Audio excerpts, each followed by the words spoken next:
दोस्तों नमस्कार। कैसे हो? अच्छे होंगे, स्वस्थ होंगे और घर पर बैठे होंगे।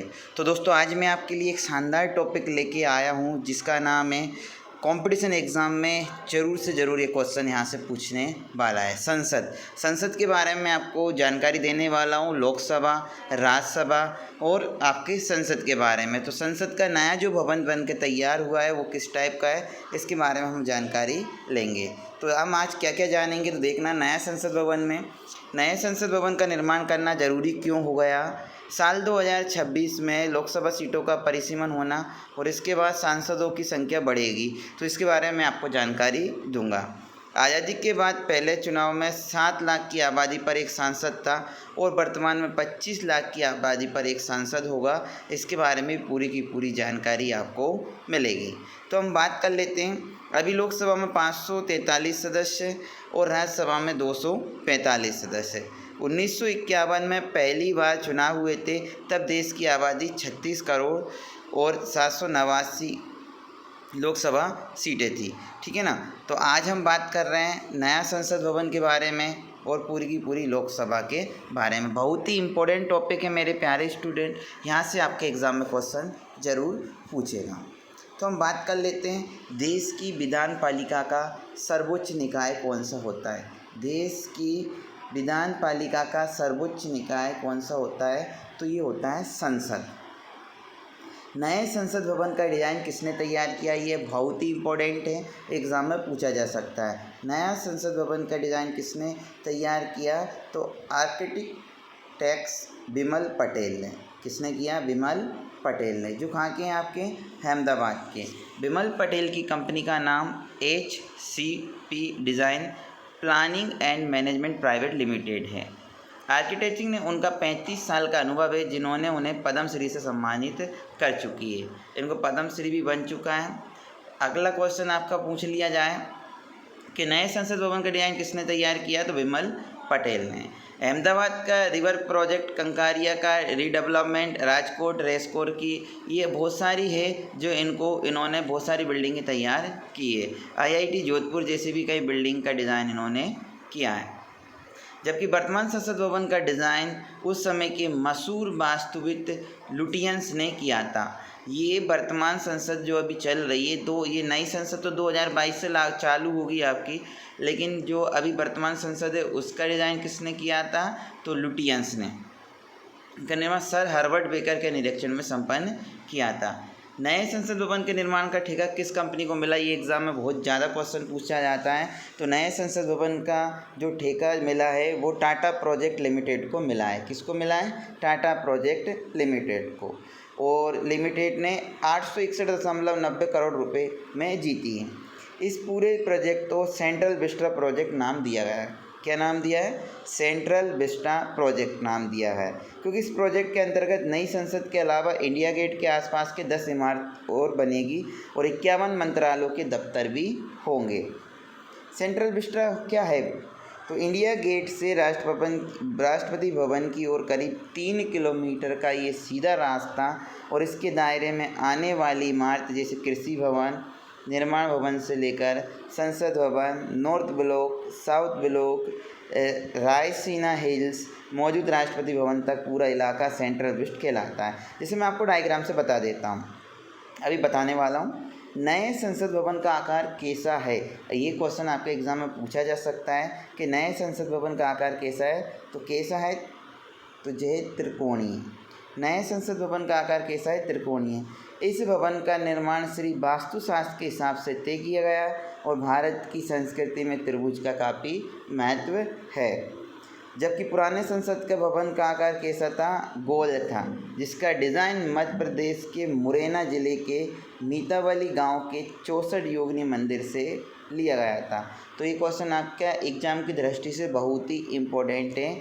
जो पुराना संसद भवन है, देखो अभी जो वर्तमान में जो संसद लग रही है वो पुरानी संसद में ही लग रही, ये नई संसद जो है 2022 से लगेगी। मध्य प्रदेश के मुरैना जिले के मीतावली गांव के 64 योगिनी मंदिर से लिया गया था। 64 योगिनी मंदिर 101 खम्भों पर है और संसद भवन 144 मजबूत स्तंभ पर टिका हुआ है और दोनों ही क्या है? गोलाकार। तो नए संसद भवन का आकार देखना ये त्रिभुजकार है। आपको दिखाई दे रहा है, स्क्रीनशॉट ले लेना। ये नया संसद भवन शानदार संसद भवन है, आप देखते से आपको आइडिया लग रहा होगा।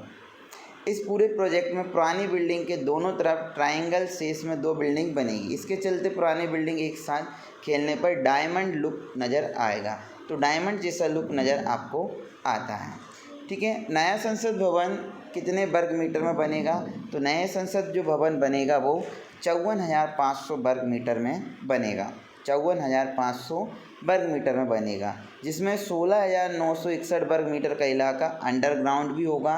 नई बिल्डिंग में 3 फ्लोर होंगे, जिसमें एक ग्राउंड फ्लोर जबकि 2 मंजिल ऊपर होंगे। जबकि वर्तमान संसद भवन जो है 47,000 वर्ग मीटर में बना हुआ है। देखो, इसका आपको पता है दुगना होने वाला है। अगला क्वेश्चन, नए संसद भवन के निर्माण में कितना खर्च आएगा? लगभग 971 करोड़ रुपए का खर्च आएगा।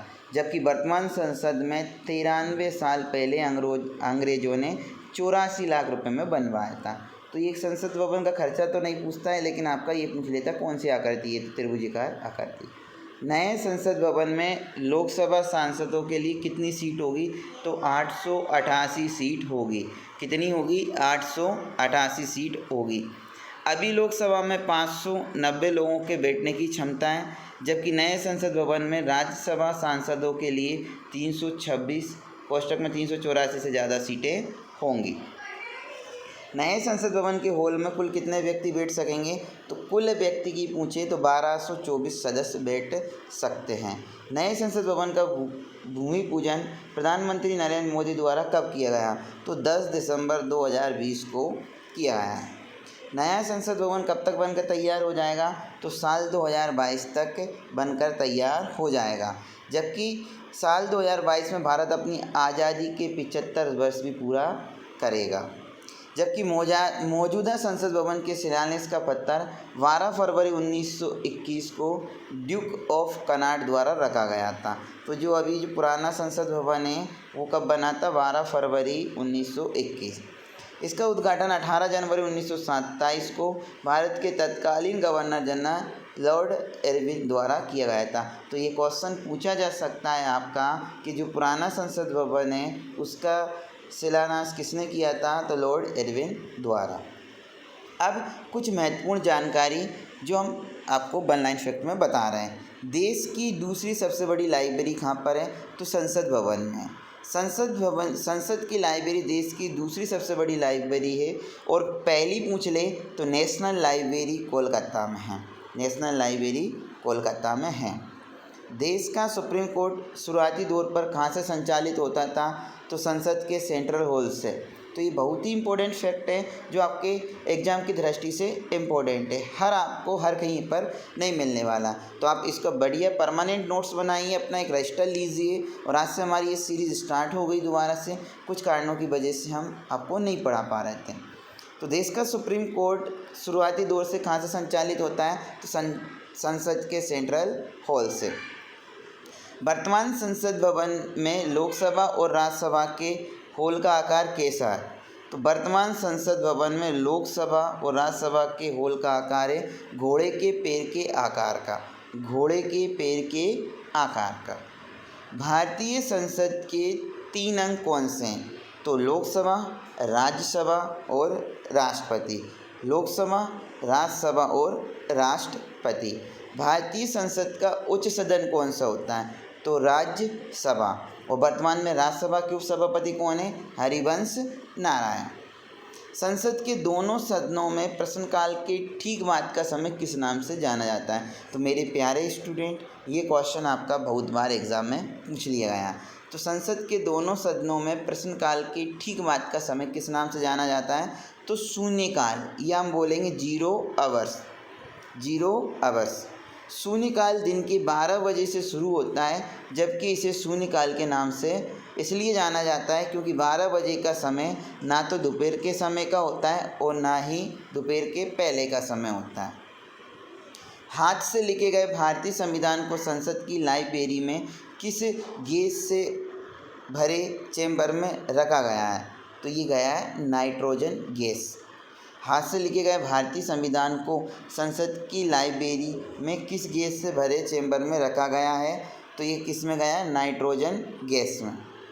लोकसभा के सदस्यों का कार्यकाल कितने वर्ष का होता है? तो मेरे प्यारे स्टूडेंट, यहाँ से एग्जाम में ज़रूर क्वेश्चन आएगा। तो 5 वर्ष का होता है। जबकि राज्यसभा के सदस्यों का कार्यकाल कितने वर्ष का होता है? तो 6 वर्ष का होता है। वर्तमान में कौन सी लोकसभा चल रही है? तो 17वीं लोकसभा चल रही है। और 17वीं लोकसभा के वर्तमान में अध्यक्ष कौन है? ओम प्रकाश बिरला। जबकि राज्यसभा का सभापति कौन होता है? भारत का उपराष्ट्रपति। राज्यसभा का गठन संविधान के किस अनुच्छेद के अंतर्गत किया गया है? तो अनुच्छेद 80 के अंतर्गत। और राज्यसभा का गठन कब हुआ था? तो 3 अप्रैल 1952 को। राष्ट्रपति द्वारा राज्यसभा के लिए कितने सदस्य मनोनीत किए जाते हैं? तो 12 सदस्य। अभी जो मैं नया संविधान संशोधन पढ़ाऊंगा उसमें इनको हटा दिया गया है, वो उसके बारे में जानकारी मैं आपको देने वाला हूँ। किन राज्यों का राज्यसभा में प्रतिनिधित्व नहीं है? तो ये बहुत ही इम्पोर्टेंट है। तो अंडमान निकोबार, चंडीगढ़, दादर नागर हवेली, लक्षद्वीप एवं दमन द्वीप, इसमें से आपके राज्यसभा में नहीं जाते हैं। संसद की संयुक्त बैठक बुलाने का प्रावधान संविधान के किस अनुच्छेद में? तो अनुच्छेद 108। तो ये तो इम्पोर्टेंट फैक्ट थे और आपसे संसद से जुड़ी संपूर्ण जानकारी। एक बार और इसका रिवीजन कर लेते हैं हम एग्ज़ाम की दृष्टि से और कैसे पूछ लेता है। तो देख लेते हैं न्यू पार्लियामेंट के बारे में। 10 दिसंबर 2020 को किसके द्वारा नए संसद भवन की आधारशिला रखी गई थी? तो नरेंद्र मोदी द्वारा। तो आप डायग्राम में भी देख सकते हो। नए संसद भवन की बिल्डिंग किस वर्ष बनकर तैयार होगी? तो मैंने अभी हाल ही में बताया 2022 तक बनकर तैयार हो जाएगी। उसी समय हम 75वीं वर्षगांठ के अवसर पर इसका उद्घाटन करेंगे। नए संसद भवन का निर्माण किस प्रोजेक्ट के तहत किया जाता है? तो सेंट्रल विस्टा प्रोजेक्ट, जो मैं आपको इसके बारे में जानकारी दे चुका हूँ। तो ये राष्ट्रपति भवन आपको दिखाई दे रहा है, ये राष्ट्रपति भवन है। सेंट्रल प्रोजेक्ट आपका क्या है मैं आपको बता दूं। ये राष्ट्रपति भवन से आपकी पुरानी संसद है और ये नॉर्थ ब्लॉक और फिर आपकी नई संसद बनेगी। इसके बाद में साउथ ब्लॉक प्रोजेक्ट है और ये पूरा का पूरा आपकी नई संसद की बिल्डिंग है और ये पूरा का पूरा क्या है? प्रोजेक्ट है आपको दिखाई दे रहा है, सेंट्रल विस्टा प्रोजेक्ट। इतनी सारी बिल्डिंगें आपको बनेंगी। ये पुराना संसद भवन है और ये नया संसद भवन। नए संसद भवन के निर्माण में नोडल एजेंसी कौन सी है? तो CPWD, तो सेंट्रल पब्लिक वर्क्स डिपार्टमेंट। तो ये आपका नई एजेंसी है जो आपको देखेगी। आवास व शहरी मामलों के अधीन एक निकाय है जिसकी स्थापना 1854 में हुई थी। और क्वेश्चन देख लेते हैं। इनमें से किस कंपनी द्वारा नई संसद भवन की बिल्डिंग डिजाइन की जा रही है? तो HCP डिज़ाइन द्वारा planning management private limited, Gujarat के अहमदाबाद की ये कंपनी है। अक्टूबर 2019 में केंद्र सरकार द्वारा इस कंपनी को नए संसद विस्ता प्रोजेक्ट को चयनित किया गया था। और देख लेते हैं। 971 करोड़ की लागत से नए संसद भवन का निर्माण किस कंपनी द्वारा किया जा रहा है? तो टाटा प्रोजेक्ट लिमिटेड द्वारा। ठीक है, इसके बारे में बताया गया। केंद्र सरकार ने नए संसद भवन के निर्माण की देखरेख के लिए कितने सदस्यीय पैनल का गठन किया है? तो 5 सदस्यीय पैनल का गठन किया गया। 5 सदस्य में कौन कौन से आते हैं? लोकसभा सचिवालय से ले लेंगे, CPWD व आवास व शहरी मामलों के संयुक्त सचिव व टाटा प्रोजेक्ट के SCP डिज़ाइन के प्रतिनिधि भी शामिल होंगे। अगला क्वेश्चन, नए संसद भवन में लोकसभा के कक्ष में कुल कितने लोगों के बैठने की सुविधा होगी? तो लोकसभा की बात कर रहे हैं तो लोकसभा की 888 और राज्यसभा में कुल कितने? 384 लोगों को बैठने की क्षमता होगी। अगर राष्ट्रपति संयुक्त बैठक बुला ले आर्टिकल 108 के तहत अगर कोई नया बिल लागू करना है तो टोटल भवन में 1224 लोगों को बैठने की क्या है? व्यवस्था है। तो एग्जाम की दृष्टि से बहुत ही इम्पोर्टेंट है। आपका क्वेश्चन आ जाए कुल कितने लोगों को बैठने की क्षमता है? तो राज्यसभा और लोकसभा दोनों को मिलाकर संयुक्त अधिवेशन जो राष्ट्रपति बुलाता है तब 1224 बैठ सकते हैं। अगला क्वेश्चन, भारत के पुराने संसद भवन की आधारशिला किस वर्ष रखी गई थी? तो 1921 में रखी गई थी, 12 फरवरी को। ठीक है ना। और 83 लाख की लागत से इसका निर्माण हुआ था। डिजाइन किया था एडविन लुटियंस व हार्वर्ड बेकर ने। ये मैं आपको पढ़ा चुका हूँ। पुराने संसद भवन का उद्घाटन किस वर्ष किया गया था? तो 1927 में किया गया था। किसके द्वारा किया गया था? तो भारत के तत्कालीन वायसराय व लॉर्ड जनरल, तो इसको एडविन द्वारा उद्घाटन इसका किया गया था। वर्तमान में भारत की संसद में कुल सदस्यों की संख्या कितनी है? तो कुल सदस्यों की संख्या है 788, लोकसभा में 545 और राज्यसभा में 245। ठीक है मेरे दोस्त, समझ में आया होगा। भारतीय संविधान के किस अनुच्छेद में भारतीय संघ के लिए एक संसद होगी प्रावधान किया गया? तो आर्टिकल अनुच्छेद 79। ठीक है ना, संसद, फिर राज्यसभा, फिर लोकसभा। तो सरल आप याद करोगे, किस तरीके से आप याद करोगे? सरल। तो संसद 79, राज्यसभा 80 और लोकसभा 81। तो ये 3 आर्टिकल आपको याद करना है, जो आपका बहुत ही इम्पोर्टेंट है। अगर आप चाहते हो कि ये सब वीडियो और लाएँ और परमानेंट टॉपिक है, हर एग्ज़ाम की दृष्टि से बहुत ही इम्पोर्टेंट है, तो हम ज़रूर लाएंगे। इसलिए हमारे चैनल को ज़्यादा से ज़्यादा सब्सक्राइब करें, लाइक करें और शेयर करें। ठीक है दोस्तों, धन्यवाद। जय हिंद, जय भारत।